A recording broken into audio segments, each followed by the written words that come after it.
Hey, Bill DeWeese here in Palm Harbor with a quick video on how to tie a snell knot or to snell a hook. Basically, a snell knot is a implementation of a nail knot on a hook shank, so it's very effective. The nail knot is a 100% knot. It's a constricting knot. The harder you pull it, the tighter it gets. Generally, if you pull a snelled hook to breaking, it's going to break somewhere in the line. It's not going to break in the knot on the shank. There's two ways to tie this knot. There's the classic way. The nail knot gets its name because you used to use a nail, the old timers did, and the nail gives you something rigid to wrap around, but also preserves a hole for you to push the line back through. Modern day, they got these fancy schmancy tools. I bought this a long time ago and immediately stopped using it because I always had to have this special tool, so it became a crutch. There had to be a better way. In the old school way, though, it's still preferred method is a straw. This is a small Capri Sun straw. It's got the diameter of a coffee straw, but it's really rigid, so that helps out when you're doing line to line for like fly fishing, leader to fly line. But with the hook, you don't need that much, but you do need to have the hole. So we're going to start in the old way. First off, real quickly, most knots you can tie two different ways, with a follow through or on a bight. If you can tie a knot on a bight, which we're going to do in a minute, it's actually much faster and easier, and that's what we want to learn today. But real quickly, we'll tie it on the follow-through method. So you're going to line up your nail, in this case the straw, and you're going to line up your line with those three things. You got all three things. You want to be generous and pull out enough line so that you can tie your loops without running out of line partway through, because then you're going to start all over. So you're going to start doing your first loop, and your second loop goes back up the knot, and you keep winding back up the knot. Nice thing about this is this line is twisting, but it's twisting in my hand, and all those twisted energy is releasing, so it keeps the knot kind of safe. Not going to you're not building up a twist in this line. So now you've got your twists, you pinch it and hold it, and then you take your tag in and you run it through the coffee straw back underneath all those coils. That's your nail knot. Pull that tight and then pull the straw out while holding the whole thing together in your fingers. And then you want to simultaneously pull on the tag end and the standing end, and you get your nail knot.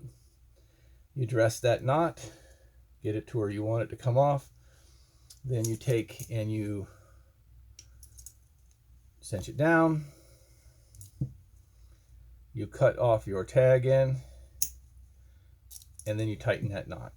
And there is your classic follow-through nail knot.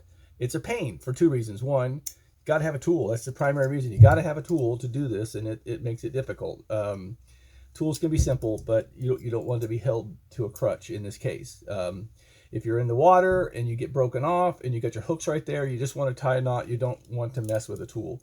So as I mentioned, you can tie most knots on a follow through like we did, or you can tie it on a bight. A bight is just line folded back on itself or looped back on itself. A bight, B-I-G-H-T, is what we're going to do. We're going to do a snell on a bight. So we're going to go alongside of this hook, and we're going to pull our standing line or tag line out. I'm twisting it here into a loop. I've got my loop. Now, here's the thing. Unlike the last time you want a long tag, you want to keep your tag much closer to the hook diameter. And I'll explain here in just a second. So you need to have enough of a loop in order to be able to tie this. So we're going to pull that out of the standing end of the line. We're going to get ourselves a good 6 inches of loop here.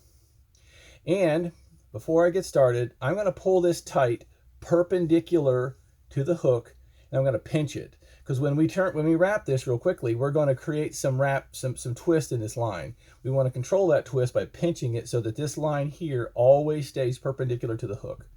All right, so we're ready to begin. We got a short tag. Notice it's not much longer than the hook itself.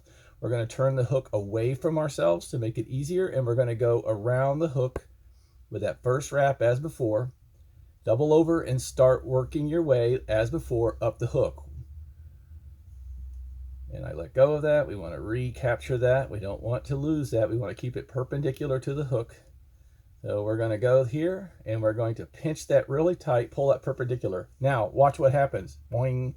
It's got wound up tension in this, and that's what is going to make this knot want to fall apart. That's why it's critical to pinch this. and you've got your tag here. We're going to grab our tag and we're going to let that slide through, working out all of this twist, and you get a perfectly equivalent knot using no tools, except for the pliers, of course. But you need to cut your tag in as you dress it, and then you grab it and you cinch it, and you got a perfectly good snelled hook. You can go, as I've done, outside of the eye. You do not need to go through the eye, because you're obviously, as you pull tighter, you're going to constrict. You're not going to go over that big eye. You can, as I show here, go through the eye, and you get the bend, characteristic bend. Many people say that that's better hookup ratio. I do both. I don't find it one to be worse than the other.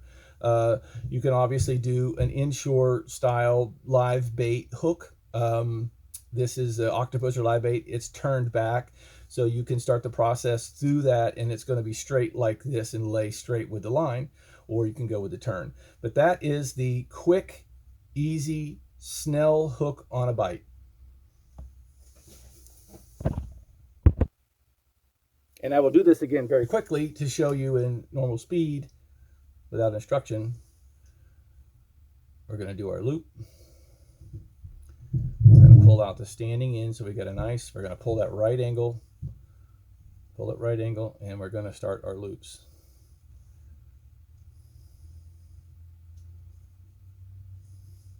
We're going to pinch that tight. We're going to grab that and pull it through.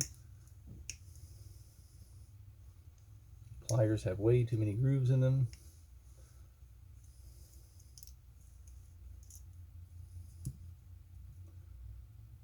And so you're done. Very quickly, you can do this tossed in the seas. It's very easy to do a Snell knot using this mechanism.